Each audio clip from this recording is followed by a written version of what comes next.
IVS.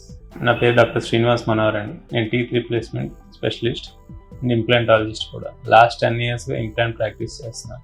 And day to day clinical ప్రాక్టీస్లో patients అడిగే different క్వశ్చన్స్కి డౌట్స్ని ఆన్సర్ చేస్తూ ఈ వీడియో సిరీస్ చేస్తున్నాం. దానిలో భాగంగా ఈ వీడియో చేస్తున్నాము.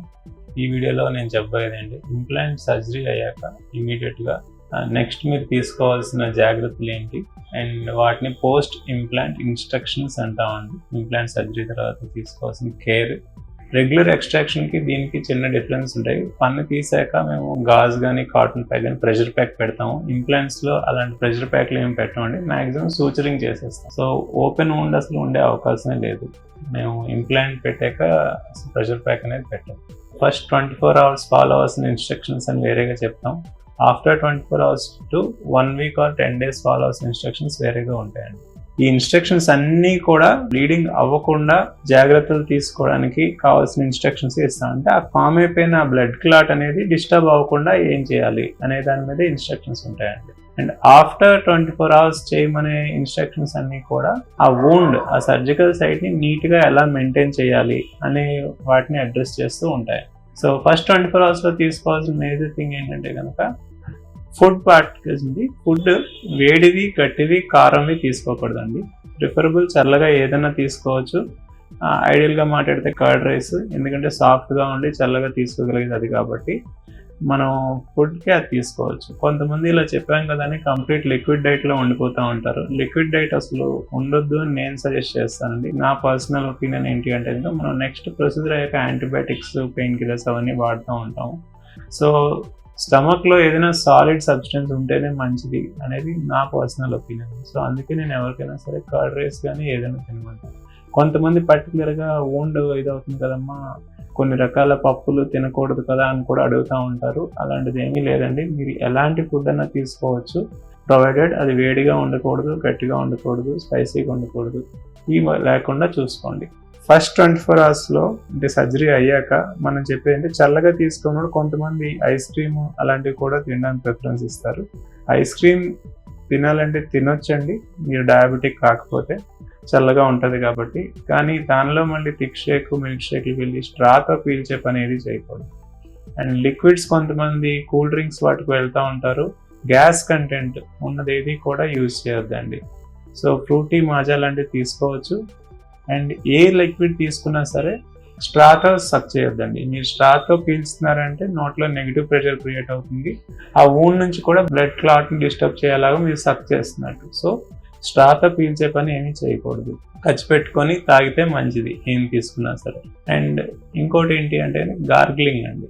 గార్గిలింగ్ అనేది ఫస్ట్ 24 hours చేయకూడదు. గార్గిలింగ్ అంటే ఏంటి, పుక్కిలించడం అండి. పుక్కిలించడం అనేది ఫస్ట్ 24 hours చేయకూడదండి. స్పిట్టింగ్ ఒకటి చాలా ఇంపార్టెంట్. స్పిట్టింగ్ అంటే ఏంటి, ఉమ్మి పోయడం అండి. ఈ బ్లడ్ టేస్ట్ వల్ల, ఈ మెడిసిన్ టేస్ట్ వల్ల చాలా మందికి ఉయ్యాలనిపిస్తూ ఉంటుందండి. అసలు మ్యాక్సిమం ఎంత వచ్చినా, వచ్చినా సరే మింగడానికి ట్రై చేయండి. మీరు ఊసే కొద్దీ అగైన్ ఆ నెగిటివ్ ప్రెషర్ ఉంటుంది. నెగిటివ్ ప్రెషర్ వల్ల క్లాట్ డిస్టర్బ్ అయ్యే ఛాన్సెస్ ఉంటాయి. స్పిట్టింగ్లో కొంతమంది అడిగేది ఏంటి, నోట్లో చాలా ఎక్కువ ఉందండి, ఇది ఇంకా మింగలేం, మాకు చాలా వికారంగా ఉంది, వామిటింగ్ లాగా వస్తుంది అంటారు. నేను అలాంటి వాళ్ళకి చెప్పేది ఏంటి, సింక్ దగ్గరికి వెళ్ళి డ్రూల్ ఇట్, ప్రెషర్ ఇవ్వకుండా, థూ అనే ప్రెషర్ ఇవ్వకుండా జస్ట్ డ్రూల్ చేయండి, వాష్ చేసేసుకోండి. సో దట్ అక్కడ క్లాట్ అయితే డిస్టర్బ్ అవ్వదు.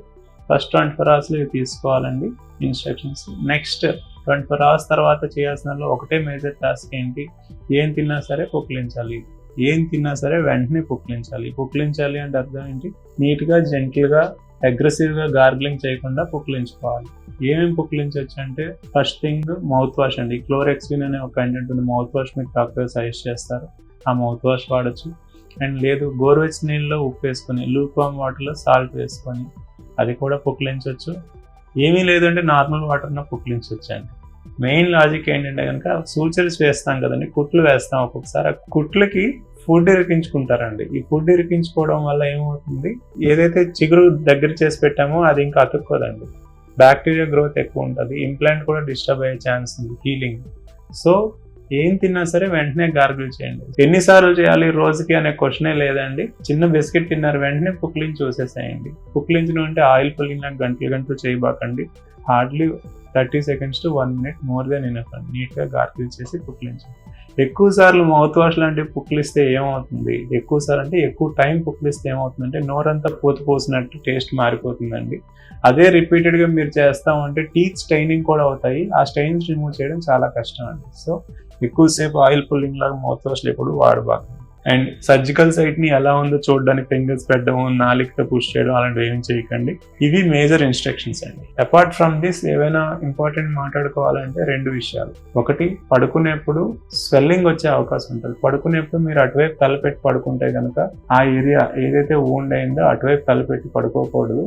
ఒకవేళ పడుకుంటే ప్రెషర్ అప్లై అయ్యి వూండ్ పెయిన్ ఇంక్రీజ్ అయ్యే అవకాశం ఉంటుంది. అండ్ సర్జరీ అయిన రోజు నెక్స్ట్ 2 days వరకు మీరు కంప్లీట్గా లై డౌన్ అవ్వకుండా ఏవైనా ఒక 2 pillows పెట్టుకొని కానీ సెమీ రిక్లైన్ కానీ పడుకోగలిగితే స్వెల్లింగ్, బ్లడ్ పూలింగ్ అనేది, ఫ్లూయిడ్ పూలింగ్ అనేది తక్కువ ఉంటుంది కాబట్టి హెడ్కి స్వెల్లింగ్ కూడా తక్కువ ఉండే అవకాశం ఉంటుందండి.